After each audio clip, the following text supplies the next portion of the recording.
So with the rumors saying that John Cena's final opponent is going to be Gunther at Saturday night's big event on December 13th, I kind of had some theories on how they would kind of go about, I guess, kind of promoting this match or even building it. I would assume, I guess, Gunther would be coming out kind of ever since he did lose his World Heavyweight title. We haven't really seen anything of Gunther. He hasn't been on TV. I don't know if it's necessarily an injury or if they're just keeping him off TV for now. But besides, I guess, division, there's been a lack of like a big heel presence on Raw. And I do feel like Gunther might come back to a kind of, maybe, I guess, start an open challenge for Cena, maybe. And I do hope Cena does kind of take the L, because this is a situation where, you know, we can really do good in giving Gunther that rub, especially after, even though the Brock Lesnar match kind of does taint Cena's image right now. I do think post the Cody match, you know, we kind of do have this new kind of, I guess, guard, right? And I believe that Gunther being part of the new guard should kind of go over Cena in terms of that kayfabe strength. I think it would look bad on all of the roster if Gunther were to lose kind of straight clean to John Cena, in my opinion. I do think it's a cool thing to happen. I do wish that in terms of, like, I guess, the dirt sheet world and stuff like that, this stuff didn't get out the way it did.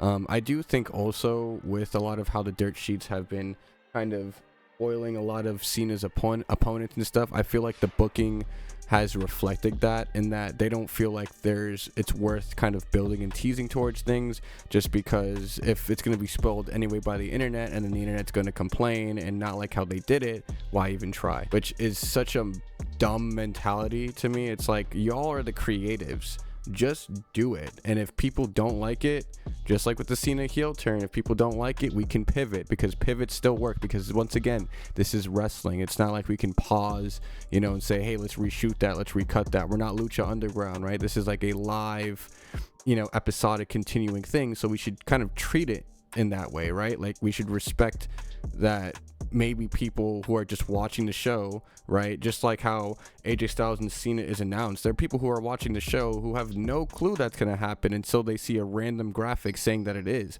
And that's not fair for anyone who's just trying to watch WWE. They're not getting any builds, they're not getting proper storylines, and they're not getting to see Cena have a proper retirement tour. The heel version of this Cena was in my opinion more consistent, you know, like we were getting him on TV. He was cutting promos, you know, he was feuding with the top stars, and we were getting a bunch of throwbacks to his old feuds. And now, you know, especially with the face turn, as soon as he lost the title, like, there was literally not, like, he's doing nothing. Like, it's straight up as if it just paused, as if he didn't, you know, wasn't just the world champion before. Like, there should be now a list of people that were annoyed Cena turned, a list of people that want to take out this Super Cena now that exists, right? And that should be played out on television. It shouldn't just be AJ at a commercial break whining, or what they're probably going to do now up leading to Gunther, where Gunther just randomly calls him out, and then, you know, maybe we have some video or he comes out and they have like maybe 1 or 2 segments and then a match. It's just so disappointing, especially when we started the year with possibly one of the most unforgettable things to happen in a Cena heel turn. It's crazy how we've went from that in the beginning of 2025, you know, in February at Elam Chamber, to now we're scrapping, you know, the bottom of the barrel and kind of just looking at fan suggestions, because they don't have enough time left to build anything proper. So now it's just banging out a bunch of matches so that at the end of the day we can say that this was a good retirement tour. It's awesome that John Cena and Gunther are fighting, right?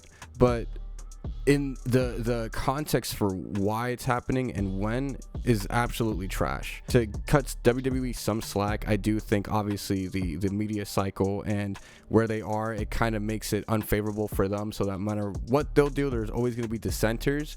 But to have this obvious backlash, especially in the middle of really bad PR that they're constantly throwing out there in terms of their political stuff, in terms of the whole Riyadh stuff, it just feels like the poopy icing on this poop cake is that we're last minute announcing all the John Cena matches as if it's not even a storyline, as if it's now just a bunch of indie dates on a tour. So I kind of don't want to hear that WWE, is mad at the fans for being annoyed at the booking. Like, y'all aren't booking, period. There's no booking happening. They'll try to flip it on us like, oh, this AJ Styles Cena thing, that's like super genius, right? How y'all are super excited for that.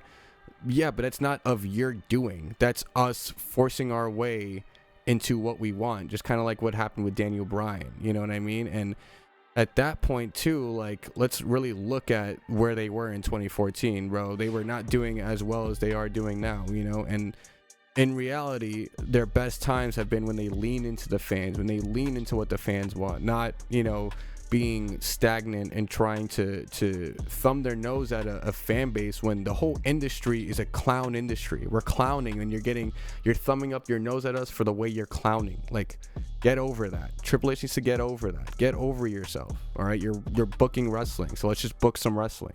That's how I kind of feel about the John Cena Gunther thing. It's cool that it's happening, but the way it's going down is absolutely trash because there's been no build, no hype, nothing to it. Just like the AJ Styles and Cena match, these are two WWE wrestling goats. This should be treated as like, a Godzilla versus Kong. What are we doing? What are we doing? But let me know what you guys think about everything, and if WWE is like just fumbling everything right now by being basically inactive. I don't even know.